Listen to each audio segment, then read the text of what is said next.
Wala pa pong isang buwan nang magsimula ang taong panuntunan sa elementary at high school ay sunod-sunod na ang karahasan ang naitala sa iba't ibang paaralan sa bansa.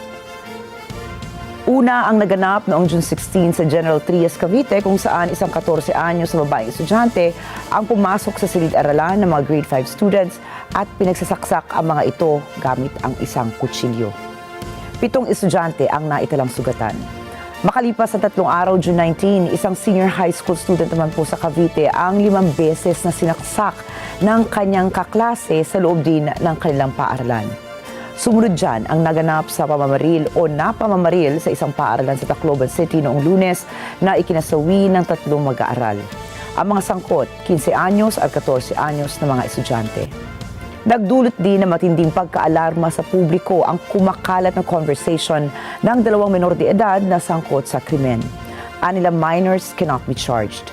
Kumpiyansa rin ng mga ito na sila ay makalalaya pagtungtong sa edad na 21 kapag pinakita nila na sila ay nagbago habang nasa Juvenile Intervention Program.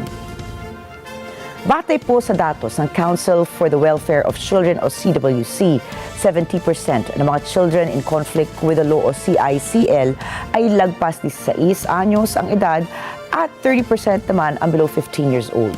Sa katunayan po, noong taong 2025, mayroong nasawi na guro, junior high at senior high school students sa loob mismo ng kailang paaralan at ang sila rin mga menor de edad. Ngunit malinaw sa batas ng ating bansa na hindi porket menor de edad ay wala ng pananagutan sa kinasasangkutang krimen.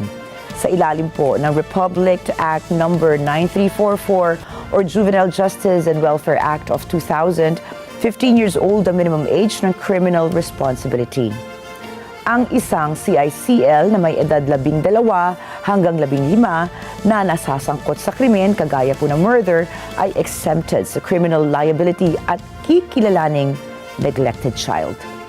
Nakatakda silang sumailalim sa mga angkop na intervention programs at sa loob ng 1 taon ay magdedesisyon ang korte sa susunod na hakbang para sa CICL batay po sa naging ulat ng Intensive Juvenile Intervention and Support Center or IJICSC.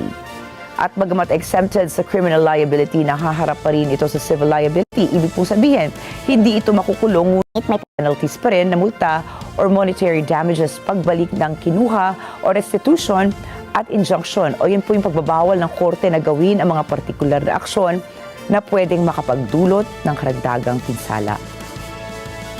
Samantala po, para naman sa mga kabataang may edad 15 hanggang 18, kapag mapatutunayan ng prosekusyon na ginawa nila ang krimen ng walang discernment o yan po yung sapat na pangunawa sa tama at mali, isa sa ilalim ito sa diversion program o rehabilitasyon.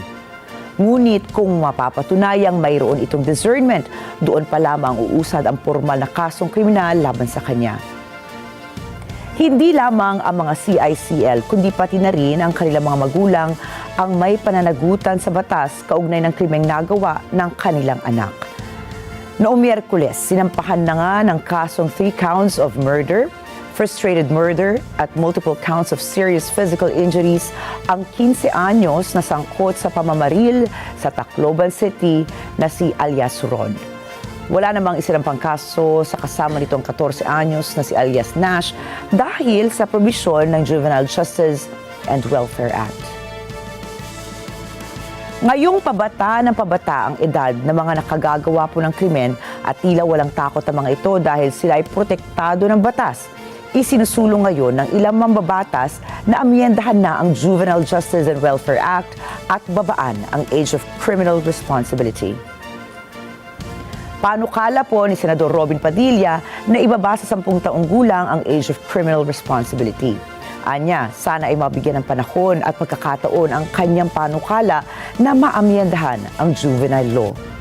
Maging si Senador Bongo na tumatayong chairperson ng Senate Committee on Youth, suportado rin na amyendahan ang naturang batas. Nagpahayag na rin ng kahandaan ng CWC na tumulong sa pagtalakay sa usapin ng pag-amyenda sa Juvenile Justice Welfare Act. Ang sunod-sunod na insidente ng karahasan sa mga paaralan ay nag-iiwan ng malaking hamon kung paano babalangkasin ang pag-amyenda sa Juvenile Justice and Welfare Act upang matugunan ang krisis sa seguridad sa loob ng mga paaralan. At naway, magsilbi itong wake-up call sa mga magulang na matutukan mabuti ang kanilang mga anak at malayo ang mga ito sa marahas na pag-iisip upang matiyak ang kanilang kaligtasan at ng mga tao sa kanilang kapaligiran.